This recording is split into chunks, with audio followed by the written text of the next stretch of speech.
Dear student, आपका आपके channel पढ़ लिया जाए में स्वागत है। आज हम लोग सैंपल पेपर के पार्ट 3 को करने वाले हैं। इसमें हम लोग फर्दर क्वेश्चन को सॉल्व करेंगे।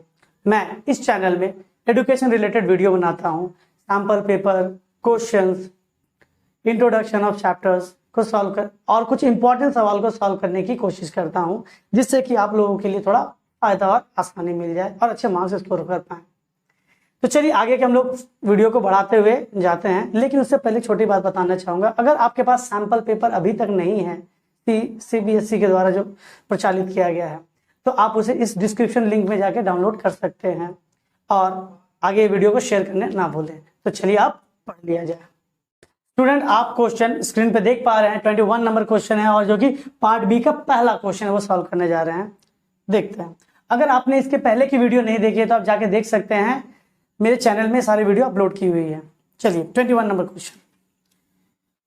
क्वेश्चन में कहा जा रहा है 3 bells ring at a interval of 4, 7 and 14 minutes. All 3 bells rang at 6 am. When the 3 bells will be ring together next. यानी कहने का मतलब है कि 3 बेल है, यानी 3 घंटियां हैं जो कि 4, 7 और 11 मिनट के बाद बजती हैं। लेकिन 6 बजे ये पूरी तीनों बेल एक साथ बजी थी। सुबह के 6 बजे ये तीनों बेल आपस में कह सकते हैं फर्स्ट, सेकेंड और थर्ड। जैसे ही 6 बजा तीनों एक साथ बज उठे। लेकिन पहला बेल तो अब हर 4 मिनट के बाद, पहले बेल तो हर 4 मिनट के बाद, दूसरे 7 मिनट के बाद और तीसरी 14 मिनट के बाद रिंग होती है। तो तीनों आपस में मिसमैच टाइमिंग है। तो वो तीनों कब टाइमिंग मैच करके एक ही साथ बजना शुरू करेंगे। अब नेक्स्ट कब वो लोग एक साथ बजेंगे वो हमें निकालना है।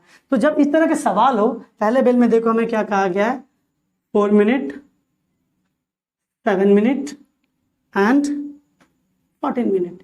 जब इस तरह के सवाल हो तो हमें क्या करना, निकालना पड़ता है एलसीएम। तो इन तीनों का हम एलसीएम निकालते हैं। तो एलसीएम इक्वल्स टू क्या निकलेगा देखते हैं, 4, 7, 14।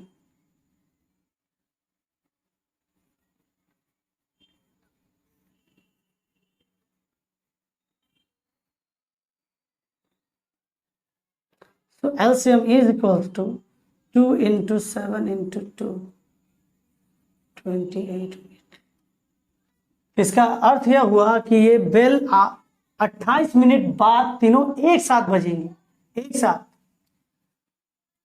So next time all 3 bell will ring together. Ring together.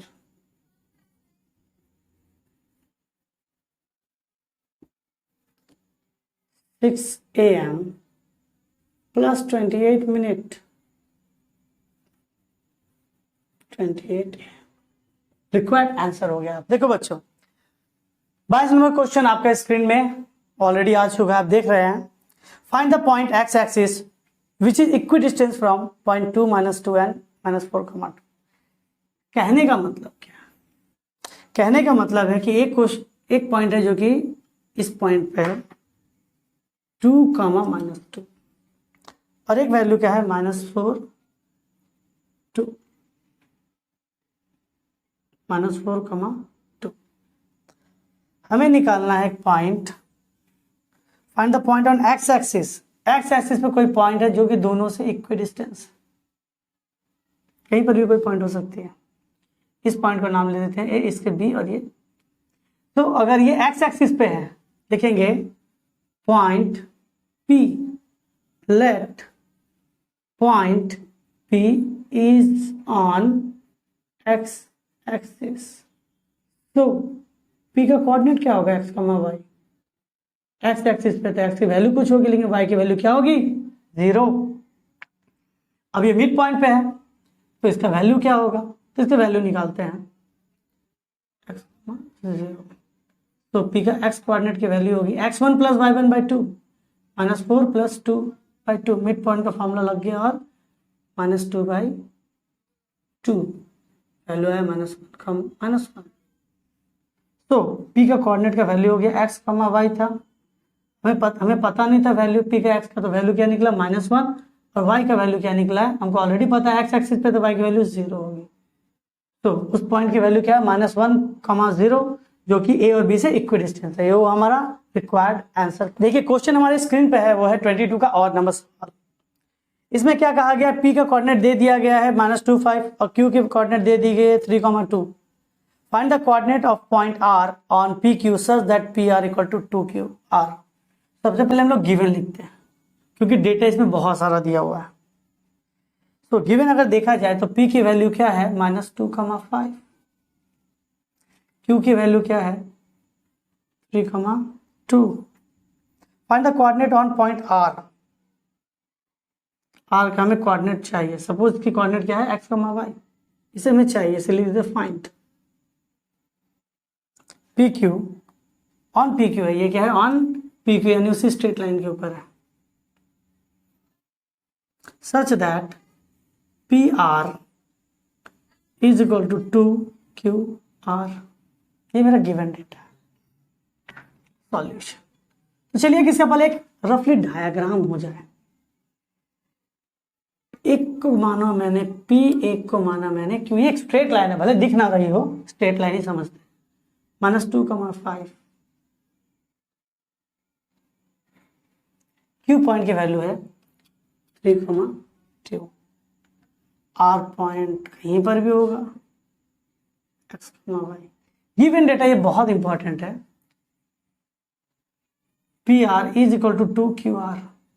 अगर मैं इसे नीचे भेज दूं तो मैंने क्या देखा, PR by QR is equal to 2/1। It means PR और QR की वैल्यू क्या हो गई 2:1। यानी कह सकते हैं कि ये किस रेशियो में काट रहे हैं 2:1 में डिवाइड कर रहा है। तो अब यहाँ पे अगर सॉल्व करके हम लोग वैल्यू निकालना पड़ेगा हमें, क्या x और y का। सो RX सेक्शन फॉर्मूला अगर लगाया जाए तो क्या होगा 2 × 3 प्लस x को लेना है हमें 1 × -2 2 3 1 -2/2 + 1 6 -2/3 4/3। तो R का x कोऑर्डिनेट का वैल्यू निकल गया 4/3। अब मैं निकालता हूं RY की वैल्यू। RY की वैल्यू क्या होगी, सेक्शन फॉर्मूला के हिसाब से 2 × 2 प्लस 1 × 5/2 + 1 9/3। वैल्यू कट के कितनी आती है 3।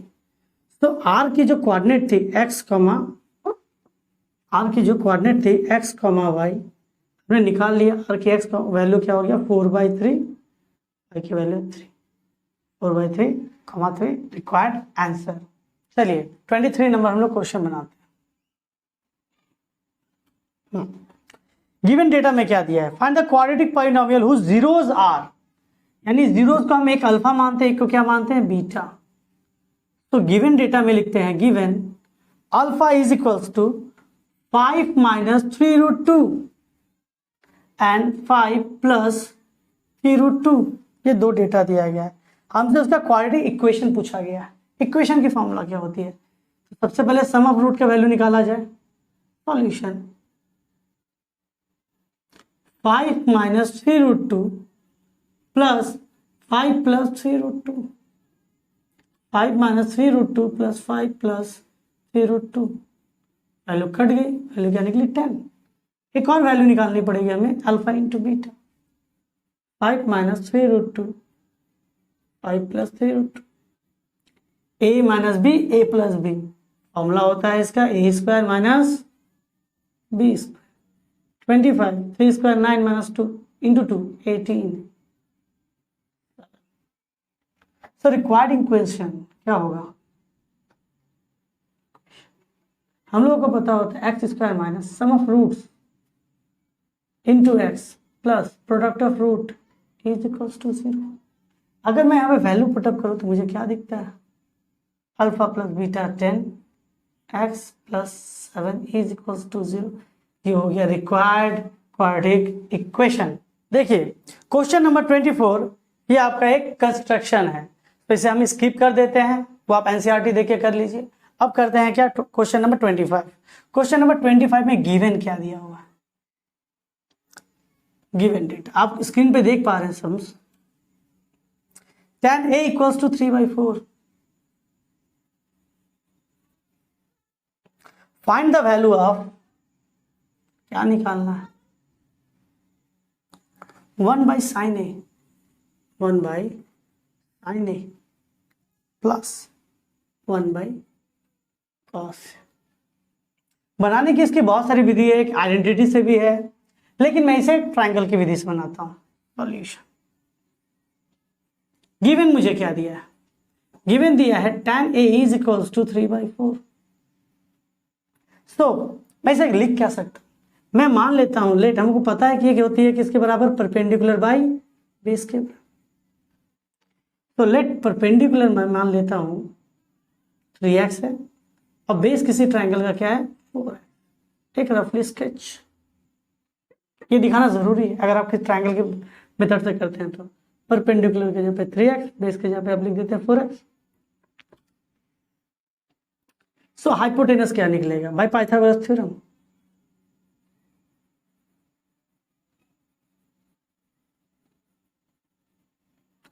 h is equals to √p² plus b²। तो p² के जगह पे हम लोग लिख सकते हैं 3x का होल स्क्वायर, 4x का whole square, 9x² plus 16x² is equals to 25x² √5x। तो हमने यहां से हमने उससे क्या निकाल ली, हाइपोटेनस की वैल्यू भी निकाल ली। आप एरो देके आप इसे लिख लें। अब क्या चाहिए, हमें चाहिए 1/sin a और cos। 1/sin किसके बराबर होता है, कोसेक, और 1/cos किसके बराबर होता है, सेक। sin a बराबर क्या होता है, sin a means perpendicular by hypotenuse. Hypotenuse की वैल्यू पता चल गई है, perpendicular by hypotenuse 3x/5, 3/5। cos a is equals to base by hypotenuse, base की जगह पे लिखेंगे 4x, हाइपोटेनस की जगह 5x, 4/5। नाउ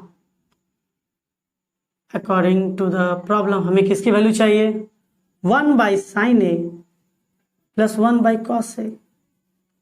1/sin a के जगह पे लिख सकते हैं 3/5, 1/4/5। हमें पता है कि डिनोमिनेटर नीचे से ऊपर की ओर शिफ्ट करेगी, 5/3/4, 12, 3 4 20, 4 3 15, 35/12 रिक्वायर्ड आंसर रहा आपका। चलिए अब नेक्स्ट क्वेश्चन है 25 का, और वाला सम्स। क्या कहा गया है इसको, और में गिवन दिया है, आप स्क्रीन पे देख पा रहे हैं। If √3 sin theta minus cos theta is equals to 0, find the value of theta where theta is lies between 0 to 90, between 0 and 90 degree. तो यहां पे लिखा जा सकता है गिवन में √3 sin theta minus cos theta is equals to 0। तो हमें फाइंड है क्या, sin थीटा। ये पूछिए solution, √3 sin theta minus cos theta is equals to 0। अगर मैं माइनस उधर भेज दूं, cos theta sin theta, √3 cos को नीचे की तरफ भेज देता हूं, इधर बचा हुआ। अब अगले स्टेप में √3 उधर, तो sin theta by cos theta is equals to 1/√3, 1/√3। हाँ, sin बाई cos क्या होता है, tan theta is equals to 1/√3। अगर मैं इसे ट्रिग्नोमेट्री के रेश एंगल वाले चार्ट से देखूं इसकी वैल्यू, तो इसकी वैल्यू क्या आती है, tan 30 डिग्री। तो by comparing theta is equal to कितना डिग्री वैल्यू हम निकाला हमारा, और देखो ये सेटिस्फाई भी कर रहा है कि थीटा की वैल्यू 0 से बड़ी है परंतु 90 डिग्री से कम है। तो ये हमारा रिक्वायर्ड आंसर हो गया। ये स्टूडेंट देखिए क्वेश्चन नंबर 26 आपके स्क्रीन पे ये सवाल दिख रहा होगा। क्वेश्चन में क्या कहा गया है, मैंने क्वेश्चन ऑलरेडी ड्राइंग कर दिया इधर। क्वेश्चन में कहा गया है in a figure quadrilateral ABCD circumscribe in a circle with center O where AD, देखिए गिवन डेटा ये इंपॉर्टेंट है बहुत। गिवन डेटा में क्या कहा गया है, AD perpendicular to AB, AD is perpendicular to AB, यानी इस जगह पे मेरा एंगल कितना डिग्री है 90 डिग्री। ये गिवन डेटा है जो बहुत इंपॉर्टेंट है। Radius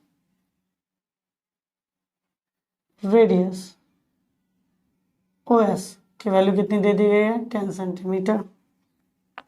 then find the value of x, और जो कि x की वैल्यू मुझे यहां से यहां तक निकालनी है। देखिए इसमें क्या होगा, इसमें आपके टेंजेंट के फॉर्मूले पूरा लगेगा, पूरा कॉन्सेप्ट लगने वाला है। हम लिखते हैं जैसे कि बाय प्रॉपर्टी ऑफ टेंजेंट, किसी बाहरी बिंदु से अगर किसी सर्कल के ऊपर दो टेंजेंट खींचे जाए तो दोनों टेंजेंट की लेंथ इक्वल होती है। It means C R is equals to C Q, C से क्यू तक की दूरी सेम होगी, और इसका वैल्यू हमें दे दिया गया कितना 27। सिमिलरली अगर देखा जाए एक पॉइंट जहां से दो टेंजेंट खींचे जा रहे हैं, डी पॉइंट है, ए पॉइंट है और बी पॉइंट है, तो लिख सकते हैं सिमिलरली अगर डी पॉइंट से जो टेंजेंट है वो क्या है D R D S, D R is equals to D S. A point से tangent A P is equal to A S, और बी पॉइंट से टेंजेंट देखिए ये फिगर में नहीं दिया, ये पॉइंट मिसिंग है, ये पॉइंट बी होना चाहिए क्योंकि क्वेश्चन में ये इंक्लूडेड दिया है। तो P B is equals to B Q, P B B Q, ये हमें गिवन डेटा से दिया गया इक्वल है। और देखिए यहां पे हम कंस्ट्रक्शन में क्या करेंगे, टेंजेंट अगर इसके जगह पे हम ड्रॉ करते हैं तो हमें क्या पता है, हमें टेंजेंट की प्रॉपर्टी पता है कि किसी भी टेंजेंट के ऊपर जिस पॉइंट पर टच किया गया सेंटर से कभी भी लाइन ड्रॉ की जाए तो वो टेंजेंट के साथ कितने डिग्री के एंगल बनाएंगी 90 डिग्री। तो by that property we can say angle O P A is equals to 90 degree हो गया। और हमें ये गिवन दिया है कि डी है परपेंडिकुलर ऑन ए बी, यानी हमने क्या देखा, ये परपेंडिकुलर और ये परपेंडिकुलर। तो प्रॉपर्टी कहती है कि दो परपेंडिकुलर लाइन के बीच आप देख सकते हैं ये कोइंसिडेंट एंगल का सम कितना हो गया 180 डिग्री, तो ये दोनों लाइन आपस में क्या हो जाएंगी पैरेलल। अब लिखते कैसे, सॉल्यूशन, तो गिवन डेटा से मिला, ये है मेरा सॉल्यूशन। इसके बाद हमें लिखना क्या है, इसके बाद लिखना है, देखिए लिखेंगे angle S A P plus angle O P A is equal to 180 degree. तो जो कि कोई इंटीरियर एंगल है, हियर एंगल, इसका मतलब क्या होगा, it means A S parallel to O P, और पैरेलल लाइन के बीच की दूरी हमेशा क्या होती है सेम होती है। तो ये अगर 10 सेंटीमीटर हो जाए तो ये भी क्या हो जाएगा 10 centimetre. Hence O S is equals to P is equal to 10 centimetre. ये मैंने पहले डेटा निकाला। अब देखिए यहां से निकालते गिवन से, ये मेरा 1 C B is equals to C Q plus Q B. C Q की वैल्यू कितनी निकाली हमने 27, क्यू बी की वैल्यू क्या होगी,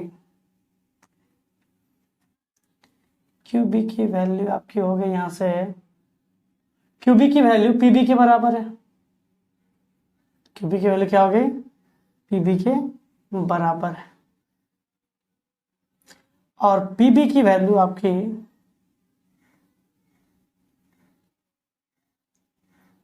यहां से काट देंगे, पॉज करो थोड़ा। तो ये डेटा दिया है और हमें CB की टोटल वैल्यू दे दी गई थी 38, तो मैंने यहाँ पे क्या लिख दिया 38। सो आप इससे अगर देखते हैं सॉल्व करके तो क्या मिलता है? PB की वैल्यू मिल गई हमें 11। PB की वैल्यू क्या मिल गई हमें? 11। Now AB is equals to AP plus PB।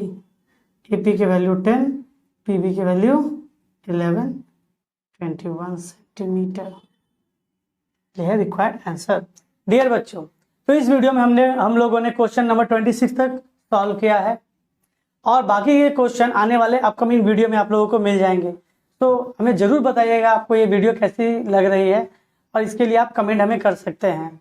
और आने वाले वीडियो का नोटिफिकेशन पाने के लिए आप इसमें सब्सक्राइब कर दें और इसमें बेल बटन को दबा दें। चलिए मिलते हैं नेक्स्ट वीडियो में।